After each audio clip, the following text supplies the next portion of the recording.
every single year, I personally make the argument that this time right now, in the middle of February, late February, is the best time to make decisions on players in Dynasty Fantasy Football. Because while we stress ourselves out right now making decisions on tough Dynasty players, the rest of the league is going to do it in April, in May, and we'll have a big step on our competition. And right now, there's some guys that people are panicking on in Dynasty, so we're deciding today what players we're going to buy and sell, who people are panicking over this season. And this is a new channel exclusively for Dynasty, so please go down there, drop a like on this video, and subscribe to the channel to show your support. So getting into our first guy right here, obviously he's a legend in Dynasty Fantasy Football. There's nobody who has been more impactful over the last 5 to 10 years in particular in Dynasty and just in Fantasy Football, Christian McCaffrey. Christian McCaffrey is 28 years old and will be 29 heading into the 2025 NFL season. So Christian McCaffrey, obviously, we don't need to go over his resume. The guy has been a running back one several times. He's won people leagues. The guy has been the clear 101 in several different years in fantasy football drafts. Christian McCaffrey has done what he's done.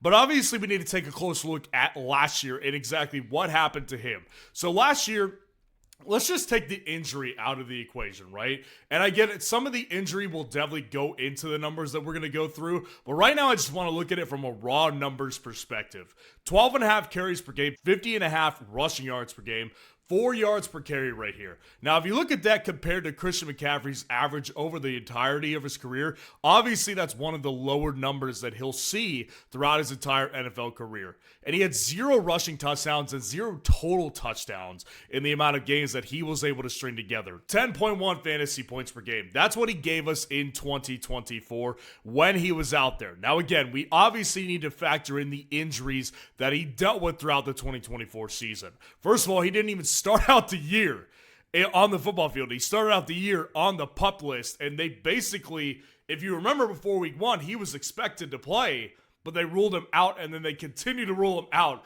So obviously that's the first concern that we have with Christian McCaffrey, is that this was an Achilles-related injury. Now, I always viewed this one as a ticking time bomb, and fortunately for Christian McCaffrey, it never went off. The bomb never went off. It was not a ticking time bomb, because I thought eventually he was just going to have that Achilles just snap on him. It never did happen. What did end up happening, and what ended his season prematurely, is a knee injury that he sustained.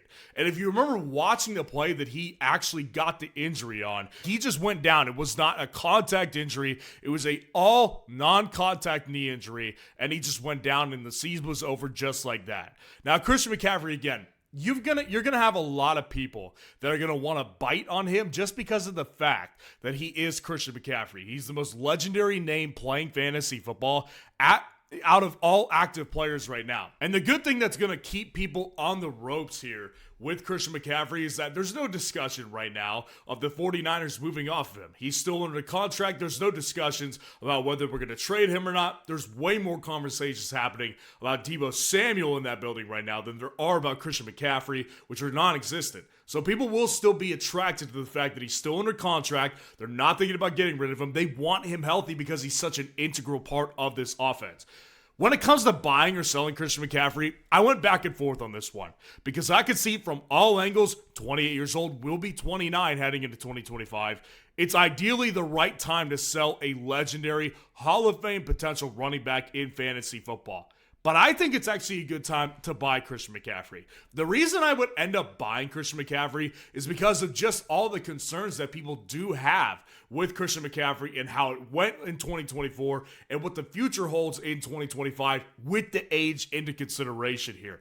I think if you could get Christian McCaffrey for as low as a early second round pick this year, like the 201 or the 202 maybe, and maybe another player who's also aging, I think that's worth doing. Now, I want to make it clear before I move on from McCaffrey, I don't think you should be buying McCaffrey if you're going to end up having to pay the 108, the 106, the 105. I think that's just personally not a move you would want to make because there's still youth at the top of this class, in the middle of this class, that you just don't want to give up on for an aging player who definitely has had his best years already behind him.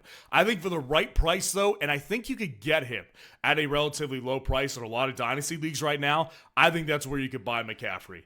Now, getting into our next guy right here, I think that this guy is also a fantasy legend. A lot of people would agree with me. Tyreek Hill. Tyreek Hill, I've talked about him a decent amount this offseason actually already. Tyreek Hill is 30 years old. Will be 31 heading into the 2025 NFL season. So obviously he's at that concerning age gap, and we'll get to the age here in a minute. He's already had a rocky start to his offseason because after week 17, he was basically like, yeah, I want out of here. Post-game interview in the locker room, the dude was literally like, I'm done, man. I'm done. It's been fun here, but I really just don't like not competing anymore. Well, that's tough for him because he's under contract for a lot of years. This is not the NBA. These teams don't have to trade him if they don't want to.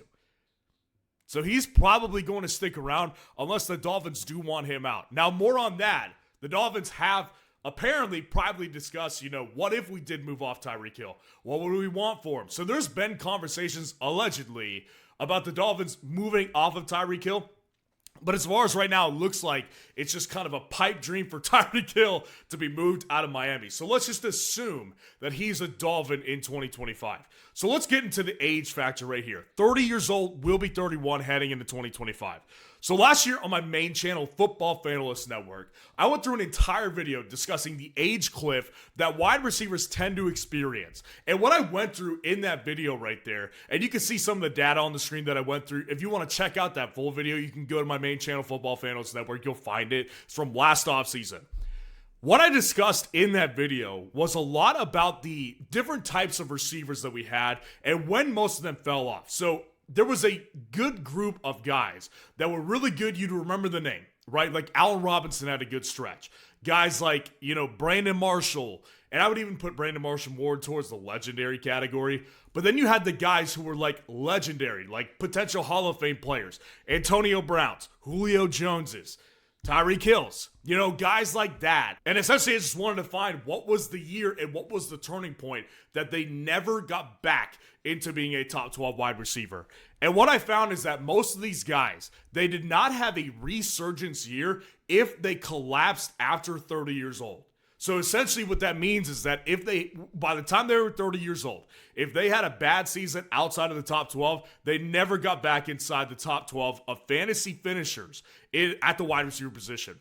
That's the problem that we're experiencing right now with Tyreek Hill, is that he is 30 and he just had a season outside of the top 12. Now, of course, again, back during the injury column, he had the wrist injury that he sustained before week 1 with the whole police officer incident, right? So he essentially played with a bad wrist the entire year, and it is hard to catch a ball when you've got a wrist injury. So I don't want to just completely rule out Tyreek Hill as being irrelevant in fantasy football moving forward. I don't think that's necessarily going to be the case. But I think that's just when you factor in what it's going to cost you to get Tyreek Hill with the big name that he has, with the historic run that he's been on. If you take out 2024, I just think it's going to be worth selling him rather than buying him. I don't think that Tyreek Hill is going to rebound to be the player that he once was. That's the reason I wouldn't hold Tyreek Hill. I think you should sell him right now, get the most value you can, because I still believe that you should be able to get a back of the first round pick, a high second round pick, similar to the value that Christian McCaffrey will bring you this year on the rookie market, right? I think that that's what you can get for Tyreek Hill. And so overall, I think just when you factor in with the age cliff and when you factor in the injury that he had last year, I think it's just best to go ahead and move off Tyreek Hill. Now getting into our next guy, another old wide receiver here, another legend, Cooper Kupp. Cooper Kupp is 31, will be 32, heading into the 2025 season. I think that Cooper Kupp has obviously had a rocky offseason start already. He publicly said himself through his agent, yeah, they want to trade me. Like, they want to move off of me. So essentially, I think the Rams probably wanted to keep that under wraps. They probably wanted to keep that a little quieter so they could get the best value they could for Cooper Kupp. But obviously, that's now out the window. I think they're going to have to end up cutting him because every team realizes that the contract that they take on for Cooper Kupp is not going to be worth it. And the fact that he already knows he's going to get traded, teams are going to be lowballing the Rams. I think they're going to end up cutting him, and he'll be a free agent by March. Now, with Cooper Kupp, I do think that there's a lot of things at play here that predate this year. So obviously this year, you could look at the numbers on the screen. It was bad. You know, it actually had a pretty good start to the year, and on a per numbers basis, it's better than what Tyreek Hill did. But if you specifically identify the last 6 weeks of the actual fantasy season, it was abysmal. 6 weeks out of the actual end of the regular season, he completely fell off a cliff, and he didn't recover in the playoffs either. So I would argue he's already hit his cliff, and it already happened in the middle of 2024. But even if you look back to 2023, right? 2023, he was not the same player that year either.